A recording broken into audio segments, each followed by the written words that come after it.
ne sono anche fiero.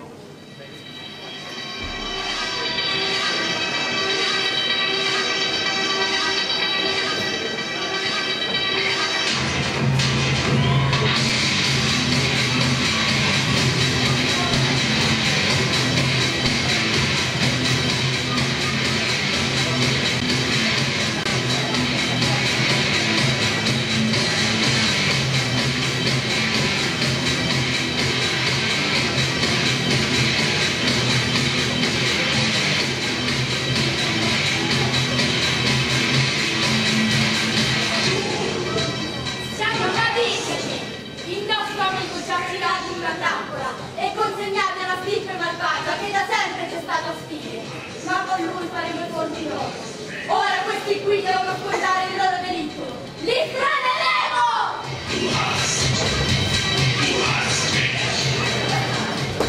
Siamo spacciati! Tu sei responsabile di tutto questo, tu solo, perché mi hai portato qui? Per avere compagnia! No, perché dovresti la piangere? Ecco una bella sciocchezza! Come farai a piangere se ti strappano gli occhi? Addosso, arrestanti! Pigliamoli da qui! Ci scondiamo! Ti metteranno un cibo per il nostro veleno! Ci siamo, povero me, dove scappo? Poi sta fermo! No, me l'hai sparato!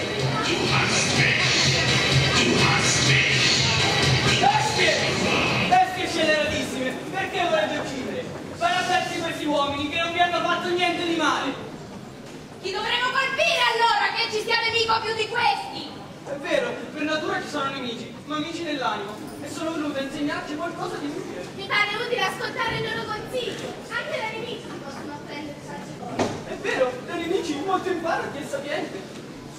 Sembrano allentare la loro seconda. Arriviamo passo passo. Tornate ai vostri posti voi! Ugo, ma che sono? Da dove vengono? Sono stranieri, vengono dalla Grecia. In quale caso li ha portati tra noi? Tra gli uccelli. L'amore, la volontà di stare qui sempre. Sei pazzo? Non hai idea di come ragiona. Funziona il suo cervello. È più astuto di quello di una volpe. Beh, allora, digli di parlare. A sentire le tue parole, già mi sento levare il volo. Certo, a meno che non facciano lo stesso patto che l'armaiolo, quello scimmione, ha fatto con sua moglie. Non mordermi, non tirarmi i coglioni, non sfondarmi. Ma no, gli occhi! Oh. Ma ora parla. Per quale ragione sei venuto da noi?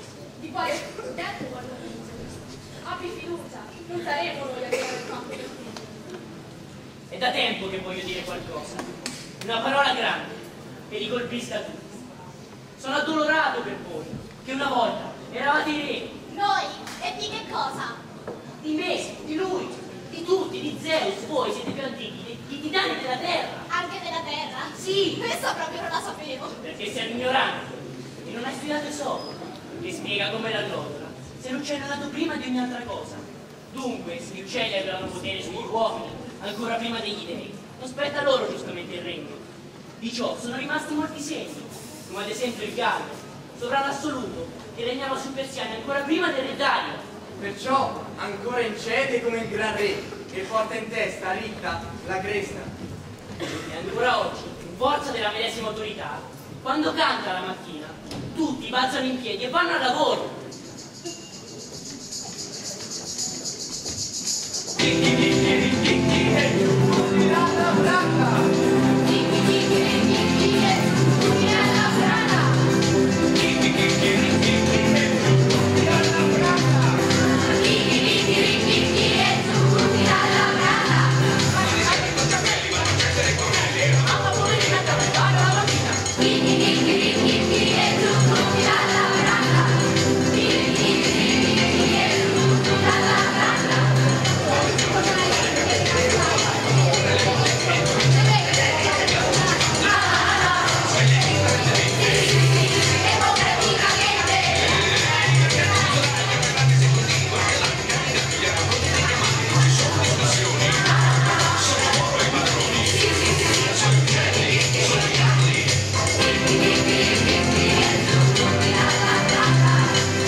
matti, vi imbandiscono sulle loro tavole e vi spalmano addosso una salsa dolce e grassa.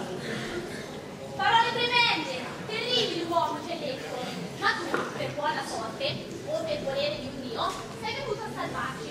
Ora dici, cosa dobbiamo fare? Per noi non vale più la pena vivere se in qualche modo non riusciamo a recuperare l'impero una volta per tutte. Indicherò una città. Prima di tutto bisogna costruire la città. Bisogna recintare il cielo, circondarlo con mura poderosi, laterizi e pietre. Così potremo chiedere a Zeus di restituirci l'impero. Hai sentito tu, Zeus? Dice che non ci pensa nemmeno. Allora dichiareremo guerra. Sarà una guerra santa. Se non è una guerra santa quella contro gli dei, Zeus dovrà riconoscere la sua inferiorità. Impediamo agli dei di passare nei nostri territori. Quando toglieremo? Voglio vedere come andranno a spazzolarci tutte le altimene, le alopi o le semele che gli piacciono tanto. Vuoi venire lo stesso, Zeus? Dai, basta la dogana, ci pensiamo noi a sfidarti la spranga. Così imparano a sbattersi tutte le donne. E gli uomini manderanno l'uccello alla barriere per notificare che adesso comandano gli uccelli e i sacrifici adesso bisogna farli agli uccelli. Ma attenti, se prima sacrificavano una pecora a Poseidone, adesso sacrificheranno pesce fresco ai gabbiani. E se prima sacrificavano ad Afrodite, dea della bellezza, ora offriranno miglio alle passere. Ehi Zeus, che ne dici? Quello che dice l'uomo è giusto, ma come faremo a convincere gli altri uomini? No, datevi retta. Vi adoreranno in coro. Voi sarete dei veri dei, gli darete la vita e in cambio vi adoreranno e avranno il bene. O tu che una volta eri curiosissimo, sei ora diventato veramente il più caro fra gli uomini. E quando servirà la forza per agire, sarà affare nostro. Ma quando servirà un cervello per pensare, toccherà a te. Friconcelli, venite! Aspetta, bisogna fare un passo indietro. Come faremo noi che non sappiamo volare a vivere con voi che avete le ali? Non vi preoccupate, esiste una radice, che se la masticate, vi spuntano immediatamente le ali. Allora andiamo. Questi due portali con te. Quando Signola, che canta sulle muse, falla uscire e lasciala con noi, che ci allieti.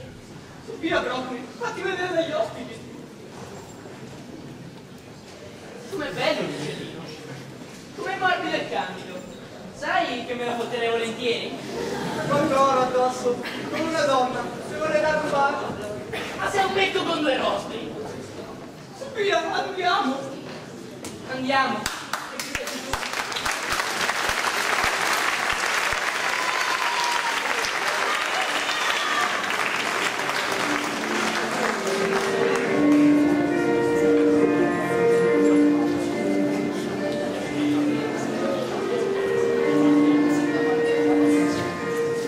Caruccello Canori, il più caro tra tutti gli uccelli.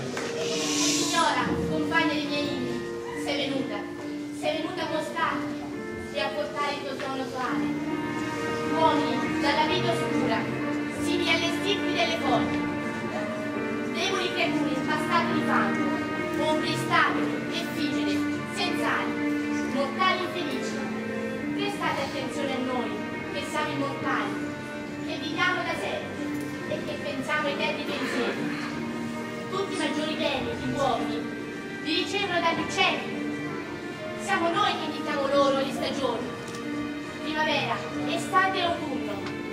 Il momento di seminare è quando la luz, vedendo, mi prendita e dice al marinaio di appendere il timone e andarsene a dormire, e suggerisce Oreste di tessersi un mantello per non ritrovarsi ad avere freddo e a togliere agli altri.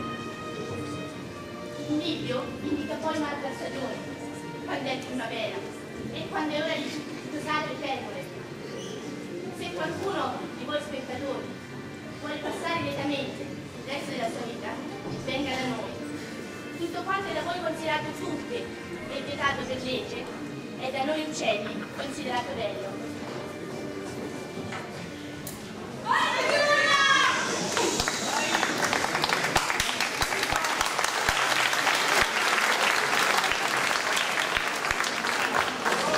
Non c'è niente di meglio o più piacevole che avere le aspe. Se qualcuno di voi spettatori l'avesse, poniamo che abbia fame, stia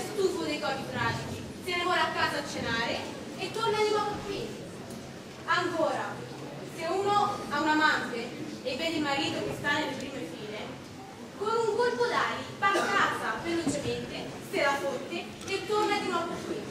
Ma insomma, non vi pare che sia un gran vivere?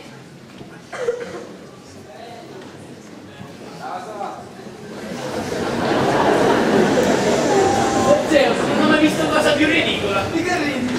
E le più rapide ali. Sai cosa sembri? Un'oca dipinta per 2 soldi. Lo sai cosa sembri? Un merlo col capo spennacciato. Orzù, che c'è da fare?